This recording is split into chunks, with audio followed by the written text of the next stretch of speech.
एका मध्यमवर्गीय कुटुंबातील मुलीनं सर्वसाधारणपणे रूढ असलेली पाऊलवाट सोडून एका वेगळ्याच मार्गाने जायचं ठरवलं आणि त्यात यशही मिळवलं तर लोकांना तिचं नक्कीच कौतुक वाटतं। पण आव्हानात्मक असं काम असणाऱ्या सैन्य दलात थेट सामील होणं ही गोष्ट मात्र तशी विरळाच। मेजर डॉक्टर आश्लेषा तावडे केळकर यांनी हे धाडसी पाऊल उचललं ते आपल्या आईच्या सौ आदिती तावडे यांच्या भक्कम अशा पाठिंब्याच्या जोरावर। आश्लेषाचे वडील व्यावसायिक तर आई एका बँकेत नोकरी करणारी, पण लहानपणापासूनच खूप मोकळ्या आणि उत्साही वातावरणात ती वाढली। तिच्या आईला वाचनाची आणि लेखनाची आवड, तिनं लिहिलेल्या अनेक बालकथा छापून आल्या आहेत। लहानपणी आश्लेषा त्या तिच्याकडून आवडीनं ऐकत असे, वाचतही असे। अभ्यासात हुशार असलेली आश्लेषा शाळेतल्या विविध कार्यक्रमात उत्साहानं भाग घेई, त्यामुळे आपोआपच धीटपणा अंगी बाणला गेला। महाविद्यालयात गेल्यावर वैद्यकीय क्षेत्रात करिअर करायचं तिनं ठरवलं आणि त्यानुसार तिनं MBBS ला प्रवेश घेतला। पण डॉक्टर झाल्यावर नुसती पदवी घेऊन अभ्यासाची पुस्तकं आणि पेशंट अशा चौकटीमध्ये तिला अडकायचं नव्हतं। सैन्य दलातील वैद्यकीय सेवेच्या संदर्भात आलेली एक जाहिरात तिच्या वाचनात आली आणि तिनं सैन्यात प्रवेश घेतला। प्रशिक्षण पूर्ण झाल्यावर तिचं पोस्टिंग नौशेरा, राजौरी, पूंछ अशा अतिसंवेदनशील सीमा भागात झालं। सीमेवर प्राणांची बाजी लावणाऱ्या जवानांच्या आरोग्याची देखभाल, त्यांच्या जखमांवर उपचार, तुम्ही बरे व्हाल हा विश्वास त्यांना देऊन त्यांचं मनोबल वाढवणं हे काम देखील त्या पार पाडत।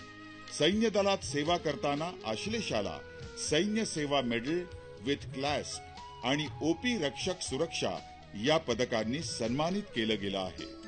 आज मेजर डॉक्टर आश्लेषा तावडे केळकर आपली आई सौ आदिती तावडे यांचा दूरदर्शनच्या सह्याद्री वाहिनीतर्फे प्रेरणा पुरस्कारानं सन्मान करीत आहेत। या मायलेकींचं मंचावर स्वागत करत असताना त्यांच्याबरोबर आमंत्रित करू इच्छिते डॉक्टर अनिल शर्मा आणि SK अरोरा यांना।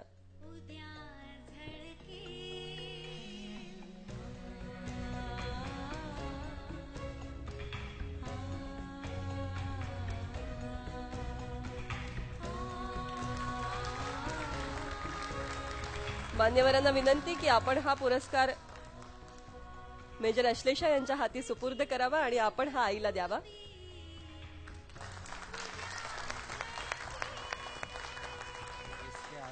एडिशनल DG ऑफ दूरदर्शन।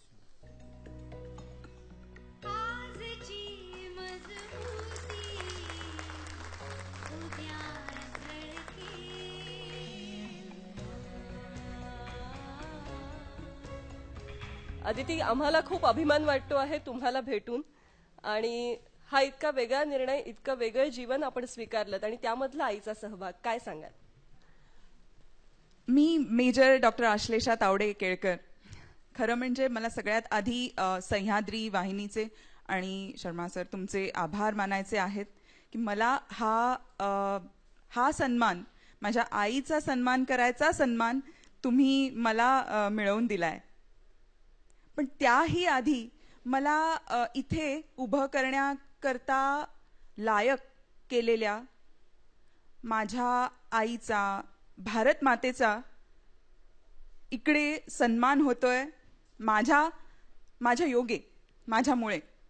आणि ह्या भारत मातेसाठी मी नाही तर ज्यांच्या दहनभूमीवर नाही चिरा नाही पणती असे जवान जे धारातीर्थी पडलेत, जे आपल्या घरी आपल्या आयांना सोडून आलेत आणि भारत मातेकरता धारातीर्थी पडलेत, त्यांचा माझ्या रूपाने इथे सन्मान झालाय, ह्याच्याकरता मी तुमची अत्यंत आभारी आहे।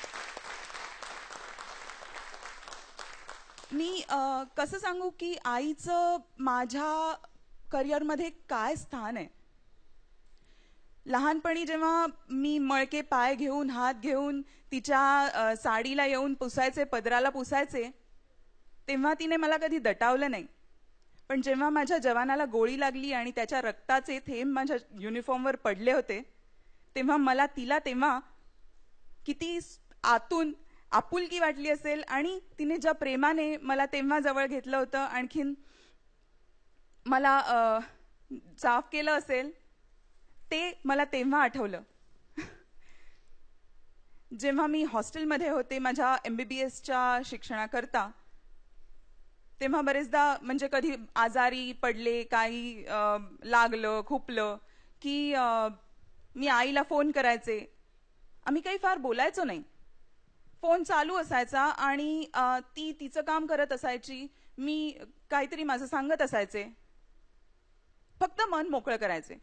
बरं नसताना आपल्याला आईच हवी असते हे मी डॉक्टर असून सुद्धा सांगू शकते. आणि जेव्हा माझे जवान नंतर मी पुढे जेव्हा सैन्य दलात गेले तेव्हा माझे जवान जेव्हा आजारी पडतात तेव्हा त्यांची कुटुंब तिथे जवळ नसतात, लगेच त्यांना भेटण्याची ही शक्यता नसते. तेव्हा त्यांची आई जेव्हा मला व्हावं लागलं आणि त्यांच्या मनातलं त्यांनी माझ्याकडे मोकळं केलं तेव्हा मला तिची स्थिती तेव्हा फोनवर काय असेल हे तेव्हा जाणवलं. आई मला तुझी तेव्हा प्रत्येक वेळेस आठवण येत राहिली. म्हणजे ह्या सगळ्या लहान लहान गोष्टी ह्या तिने काही असं मला 1, 2, 3 धडा देत शिकवल्या नाहीत. तिची सकाळची मला तयारी, माझी शाळेची तयारी करून, घरातलं सगळं आवरून, स्वतःचं आवरून, त्यात पर्टिक्युलर एका लोकलच्या टाइमला तिथे पोहोचणं, हे वेळेचं नियोजन, हे काही तिने शिकवलं नाही, मी ते शिकले. किंवा आई खांद्याला खांदा लावून पुरुष सहकाऱ्यांच्या खांद्याला खांदा लावून जेव्हा जिद्दीने काम करत होती, त्यातूनही मी शिकले. जेव्हा मी 5 वर्षाची होते तेव्हा केमिस्ट्री आणि फिजिक्स सारख्या विषयातून स्वतःचं अभ्यास करून कंप्लीट केलेली माझी आई, तिला इच्छा होती म्हणून मराठी वाङ्मयात पदव्युत्तर शिक्षण करण्याची जिद्द तिने दाखवली आणि ती मी पाहिली. या सगळ्या गोष्टींमधून मी शिकले. आई, मी तुझ्याकडून म्हणजे क्षणोक्षणी पावलोपावली शिकले. मी मला नाही माहिती की आणखीन मी अशी एखादी घटना सांगीन आणि त्यातून मला सांगता येईल की आईचं माझ्या करिअरमध्ये या क्षणी काय महत्व आहे. पण मला 1-2 ओळी आठवत आहेत. मी तुझं प्रतिरूप आहे, मी मूर्त, मी तुझं प्रतिरूप आहे, मी मूर्त, तू माझी माती, तू मला जाणती जोगती,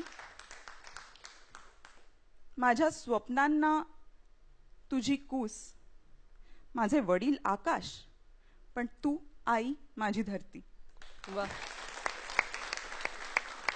कुठल्याही आईसाठी हा खूप भावना हेलावून टाकणारा असा क्षण.